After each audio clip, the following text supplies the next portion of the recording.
January 1943. A ration book in a London kitchen drawer allows one adult 4 ounces of bacon a week, about the size of 2 decks of playing cards, and that's if the ship carrying it makes it across the Atlantic at all. That's the number worth sitting with before anything else in this story. 4 ounces, not a war statistic on a chart. A single family deciding how to split a strip of bacon between a mother, a father, and however many children were still in that house. In a country an ocean away from the food, fuel and ammunition it needed simply to keep functioning as a nation at war. Britain manufactured almost none of its own food security, but it imported roughly 55 million tons of goods a year before the war. By 1943, German submarines had turned the North Atlantic into the one place on Earth that decided whether that number held or collapsed. Fleet.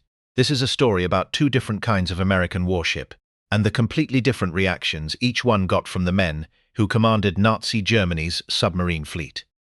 It's about why, for nearly 4 years, one class of vessel could sail past a U-boat almost unbothered, and why, starting in 1943, another class of American ship became something German submarine crews specifically dreaded encountering on a night watch. This isn't a story that needs Hollywood music or slow-motion flags to be extraordinary. The real numbers do that on their own.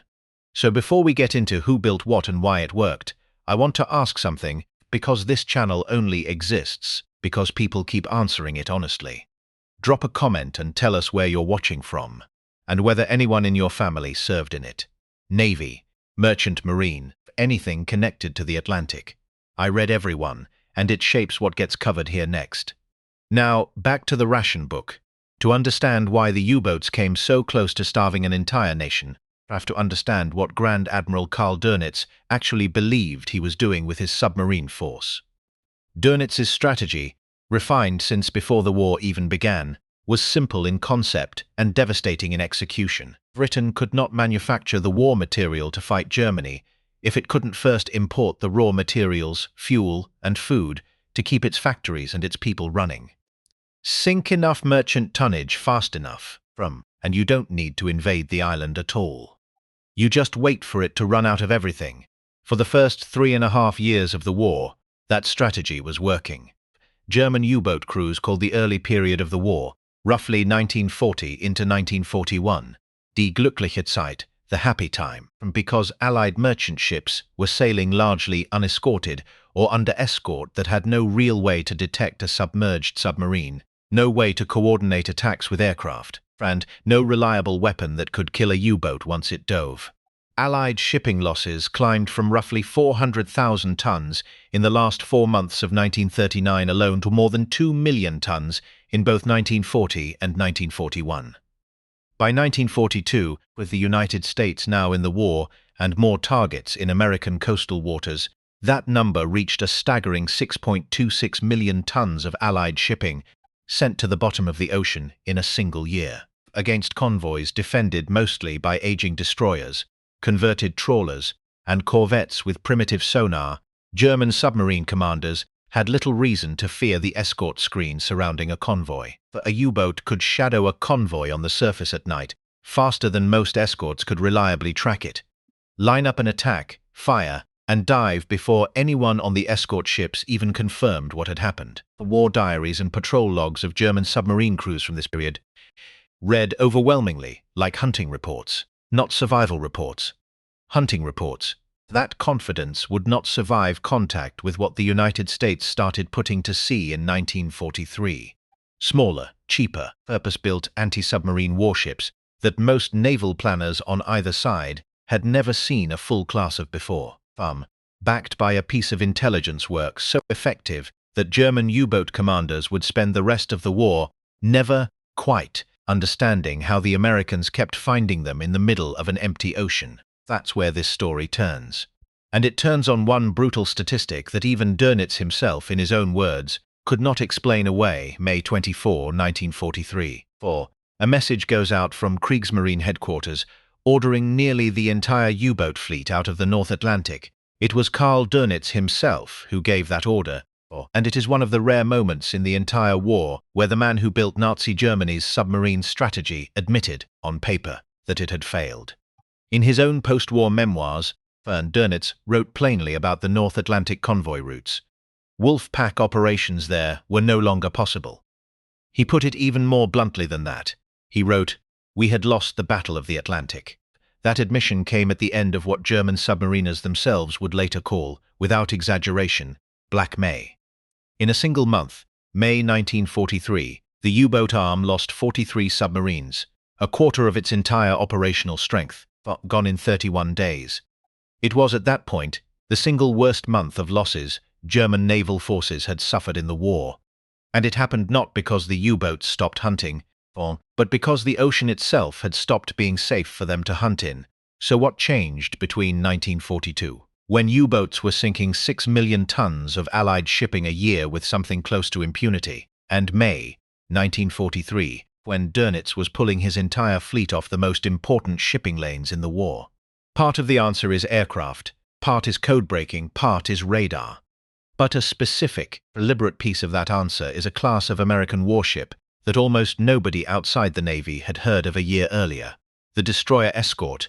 The Destroyer Escort, or DE, was, on paper, an unglamorous compromise. It was smaller than a full destroyer, slower, more lightly armed, and cheaper and faster to build, which was exactly the point. The US Navy needed hundreds of anti-submarine escorts fast, and it needed them built by shipyards that weren't already consumed producing full-size destroyers and battleships. Between 1943 and 1944, American shipyards launched 563 destroyer escorts. That number matters as much as any weapon aboard them, because it meant that for the first time in the war, a convoy, or a dedicated hunting group specifically built to go looking for U-boats, rather than just defending cargo ships, could have enough escorts on hand to actually corner a submarine, rather than simply survive its attack. And these ships carried something the earlier escort vessels didn't. The Hedgehog. Unlike a conventional depth charge, which had to be set to explode at an estimated depth and detonated whether it hit anything or not, the Hedgehog fired a cluster of 24 small contact-fused projectiles ahead of the ship in a ring pattern, and only exploded if one of them actually struck the submarine's hull.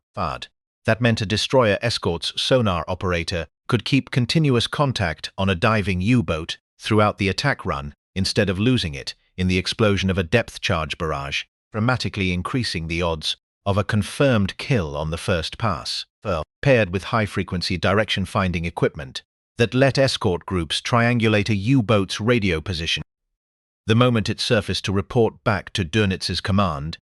American destroyer escorts didn't just defend convoys anymore. Organized into dedicated hunter-killer task groups, often built around a small escort carrier, they went out looking for U-boats specifically. And increasingly, found them. One of the men who proved just how far American crews were willing to take that hunt wasn't even aboard a destroyer escort, but a much older Clemson-class destroyer, the USS Borie, operating alongside a hunter-killer group built around the escort carrier USS Card. On the night of October 31 into November 1, 1943, north of the Azores, the Borie picked up the German submarine U-405 on radar in heavy seas. What followed over the next 64 minutes has been described by naval historians as one of the strangest surface engagements of the entire war. A wave lifted the Borie's bow as she moved to ram, dropping it directly onto U-405's foredeck and locking the two vessels together, hull against hull, in the dark. Sailors on the Borie's deck fought the U-boat's exposed gun crew with rifles, shotguns, spent shell casings, and, according to the ship's own action report, at least one sheath knife, at a range measured in feet rather than yards. U-405 went down. The Borie, mortally damaged from the collision, had to be abandoned and scuttled the following day. It was reckless. It was also exactly the kind of aggression that German U-boat commanders, trained to expect passive, defensive escorts, had never had to plan for, and 6 months later, another American hunter-killer group would do something no US Navy force had managed in over a century. Not sink a U-boat, but take one alive, June 4, 1944. 11:09 a.m., about 150 miles off the coast of Rio de Oro, French West Africa, sonar operator aboard the USS Chatelain, a destroyer escort barely a year old, picked up a contact 800 yards off the starboard bow. It happened, by every account, at almost the worst possible moment.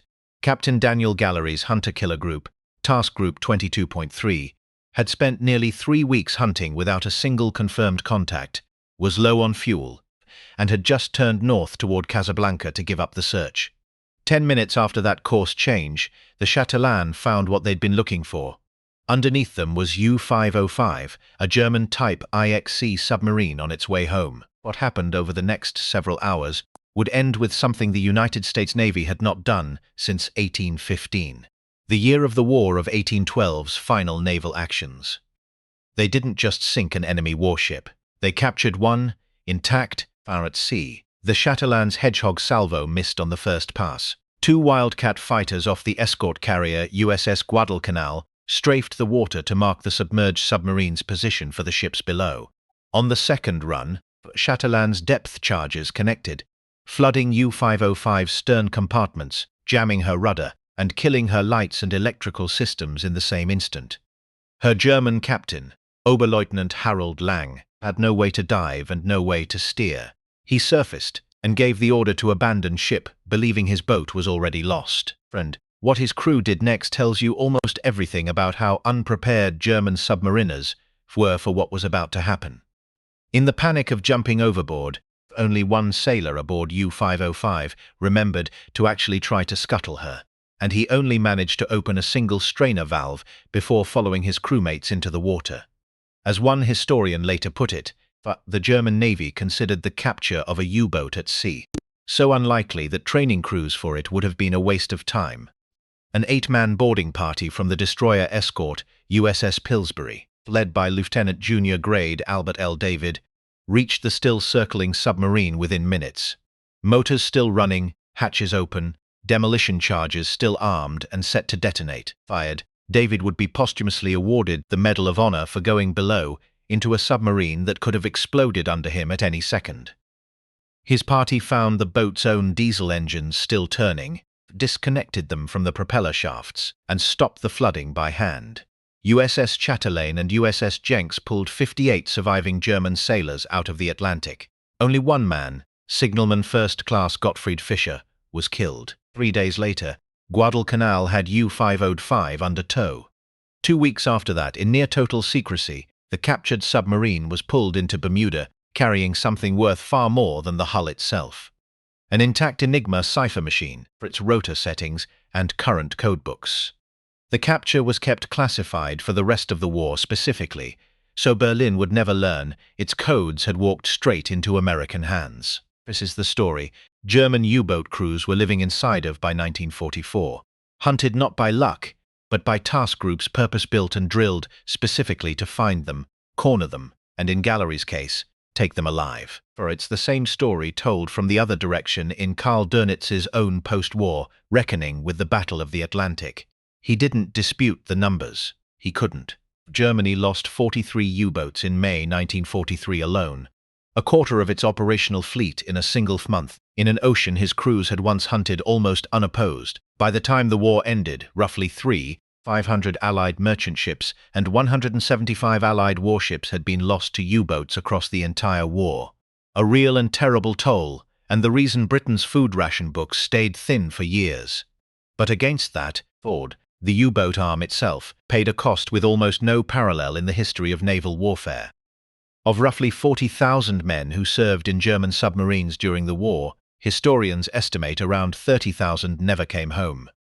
Not a defeat, for an annihilation of an entire branch of a navy, delivered in large part by small, cheap, mass-produced American warships that nobody in 1942 would have called glamorous. For the U-boats came astonishingly close to starving an island nation into surrender, and then a fleet of 563 destroyer escorts, built fast and armed with a weapon that could finally track a submarine all the way to the kill, made sure that starving Britain was the closest they would ever get.